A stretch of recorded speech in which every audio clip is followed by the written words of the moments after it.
Assalamualaikum warahmatullahi wabarakatuh.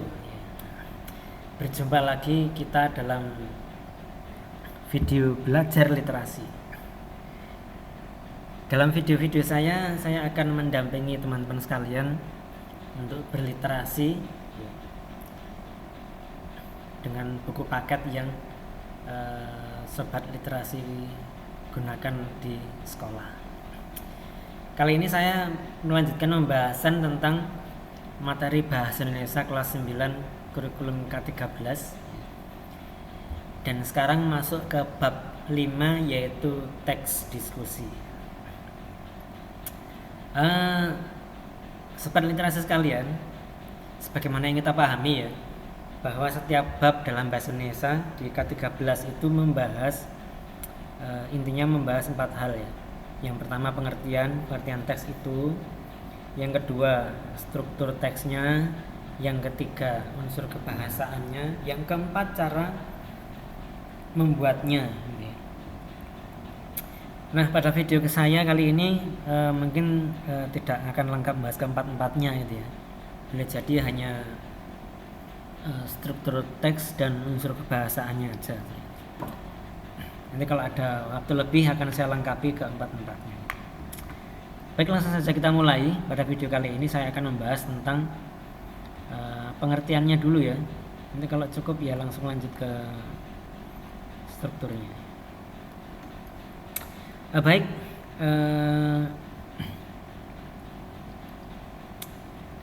pengertian dulu ya. Jadi teks diskusi ini dari fungsinya ya, ada fungsi sosial ya. Fungsi sosial digunakan untuk melihat suatu masalah dari berbagai perspektif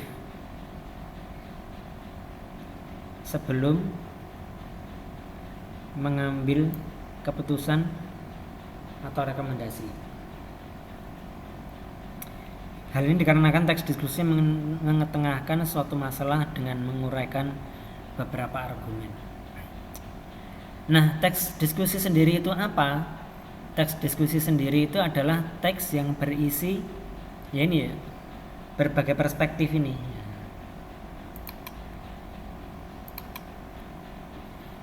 Mengangkat sebuah, jadi teks yang mengangkat sebuah isu atau masalah dan mengulas masalah tersebut dari berbagai perspektif. Dalam hal ini adalah perspektif yang menguatkan maupun yang melemahkan.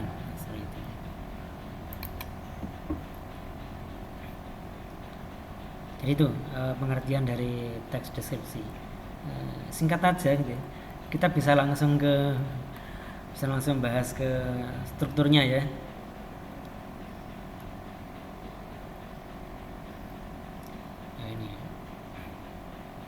Ini strukturnya ya. Ini walaupun judulnya bukan struktur ya, tapi ini strukturnya ya. Kita bisa melihatnya di halaman lain kalau nggak salah ya. Nah, ini kita bisa lihat di halaman 147 ini. Ini strukturnya ya. Struktur teks diskusi. Jadi struktur teks diskusi itu merupakan bagian-bagian yang menjadi pembangun teks diskusi. Di antaranya adalah ada isu, ya, di bagian awal ada isu. Di bagian kedua ada argumen-argumen yang berisi argumen mendukung maupun argumen menolak gitu ya. Terus kemudian ditutup dengan simpulan.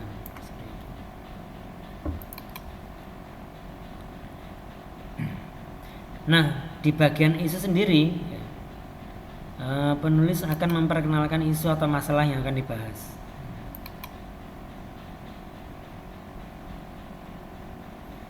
Jadi pada bagian isu ini dibahas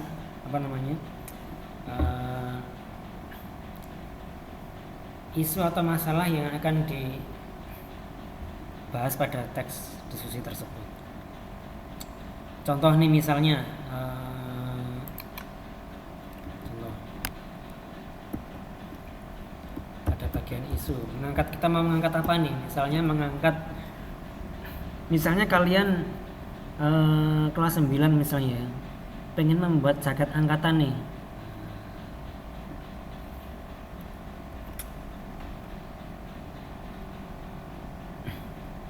Sebagian siswa menginginkan jaket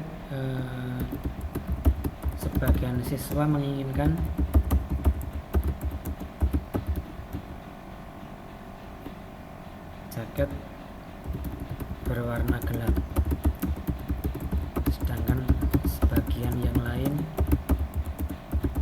menginginkan jaket berwarna cerah misalnya ini.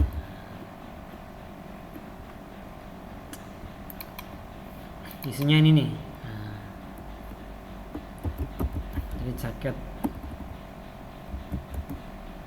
apa yang tepat untuk jaket angkatan, nah misalnya ini.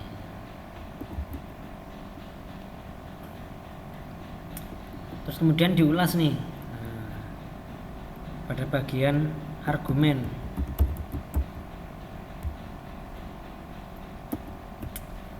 Misalnya pro gelap, argumen pro dulu ya, argumen pro gelap. Misalnya apalah nanti ya, misalnya cocok untuk anak-anak cowok misalnya, cocok untuk siswa putra.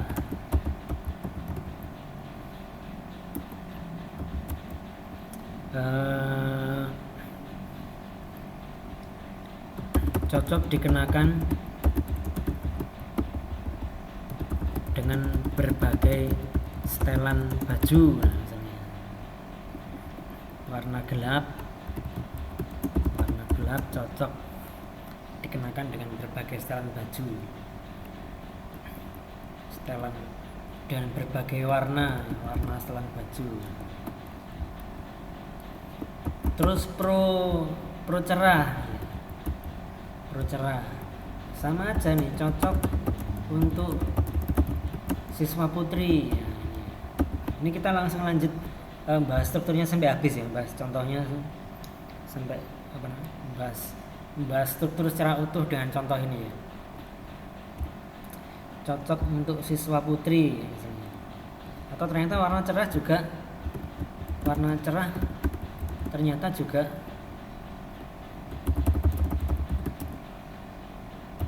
untuk dipasangkan dengan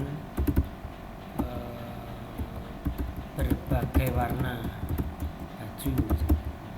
Nggak ketemu nih akhirnya nih, sama-sama ini. Tapi terus kemudian pada bagian akhir ya, pada bagian simpulan, tetap di sini harus ada keputusan ya. Jadi di sini harus ada istilahnya itu win-win solution ya. Bagaimana caranya agar yang pengen gelap mereka dapat apa yang mereka maui, bagaimana caranya yang pengen cerah mereka juga mendapatkan apa yang mereka maui gitu ya. Maka ditemukan sebuah solusi, dibuat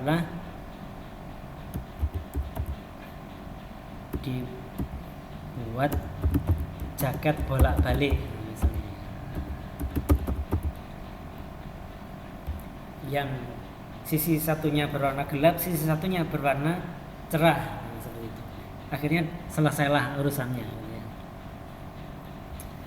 Atau misalnya kalian juga nih kelas 9 nih, isu lain misalnya rekreasi akhir tahun sebaiknya kemana?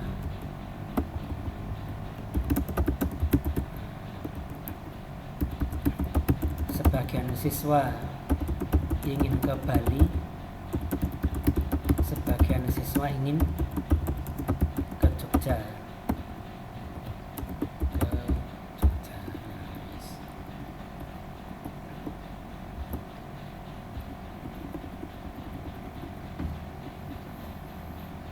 Atau kalau tadi itu formatnya Pro 1 dan Pro 1-nya, sekarang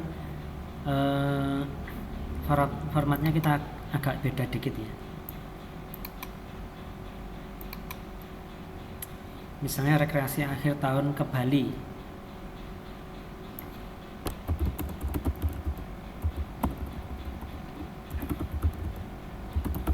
Masih dipermasalahkan karena banyak pihak yang tidak setuju. Kalau tadi formatnya Pro dan Pro gitu ya, Pro satunya dan Pro yang satunya, sekarang kita formatnya Pro dan kontra. Pro dan kontra. Ya gini boleh ya, seperti ini boleh, nggak apa.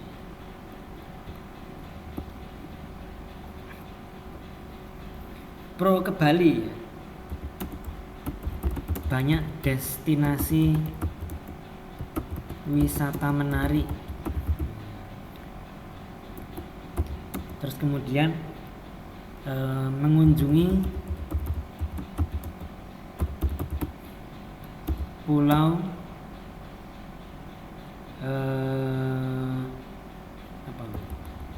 menambah wawasan ya, menambah wawasan kebangsaan dengan mengenal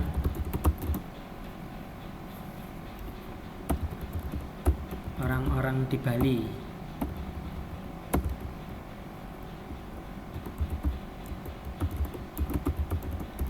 Yang punya tradisi maupun agama yang berbeda dengan orang Jawa, misalnya ini. Apalagi misalnya bisa bertemu dan berdialog langsung dengan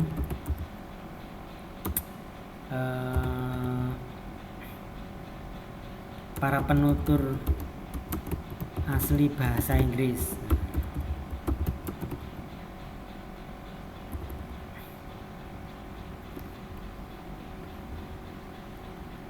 Bahasa Inggris. Bisa bertemu dan berdialog langsung dengan para penutur asli bahasa Inggris. Istilahnya apa ini? Praktik lapangan mapel bahasa Inggris. Biasanya kan gitu ya. Oke, cukup pro-nya, kita langsung pindah ke yang kontra nih. Ternyata kontranya juga ada nih. Kontra nih. Apa? Di Bali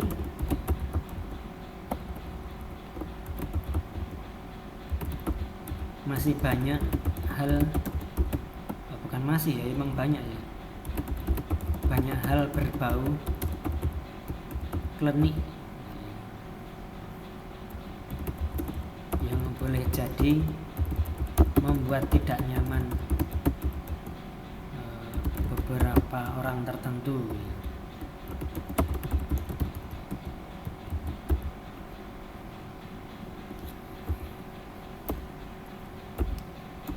Terus kemudian juga apa sih negatifnya lagi, banyak dijumpai turis yang tidak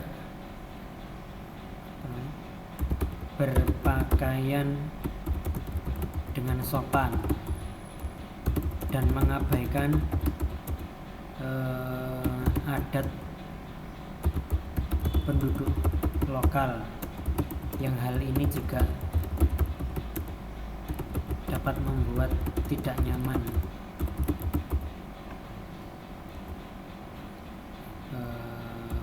beberapa orang tertentu. Selain itu, dan juga secara tidak sadar para siswa juga bermaksiat dengan melihat hal-hal yang sepantasnya dilihat. Terus kemudian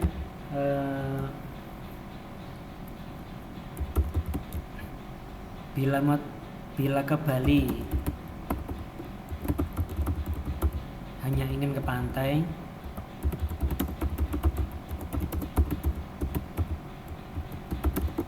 di Jogja juga ada banyak pantai yang menarik.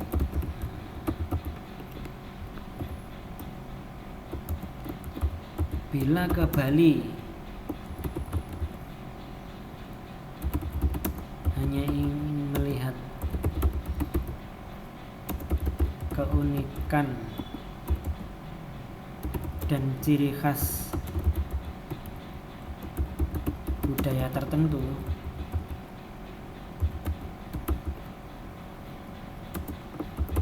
di Jogja, Banyuwangi,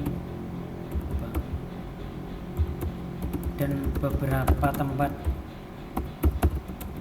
lain di Jawa juga ada.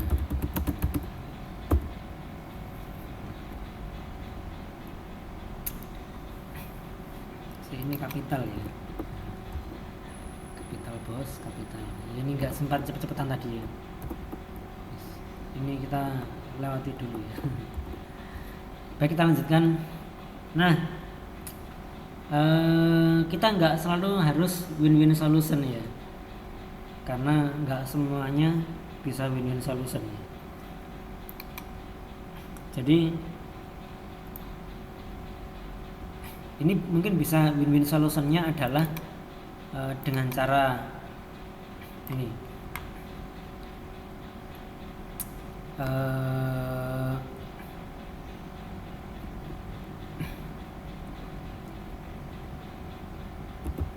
objek wisata yang ingin didapatkan di Bali juga ada di tempat lain. Untuk menghindari hal-hal yang kurang baik, untuk menghindari hal-hal yang dirasa kurang baik, sebaiknya memilih destinasi lain, misal ke Jogja atau Banyuwangi.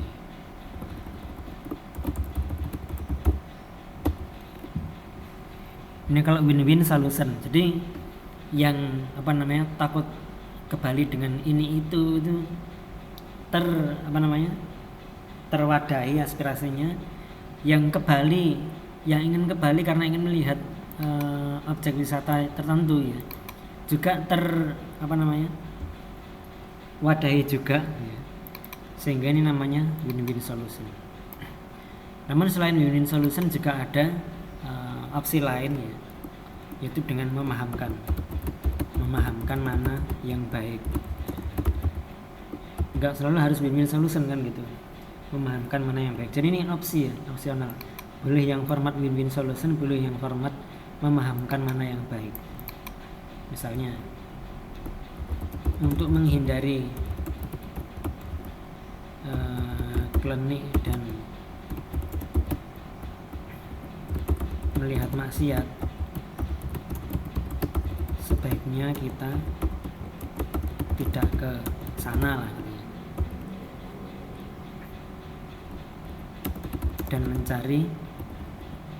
Dan lebih baik mencari alternatif